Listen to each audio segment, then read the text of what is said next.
Yun. Ganda, nakakita ko. Ganda.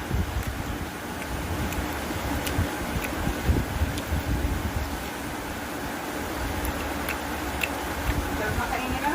Hmm.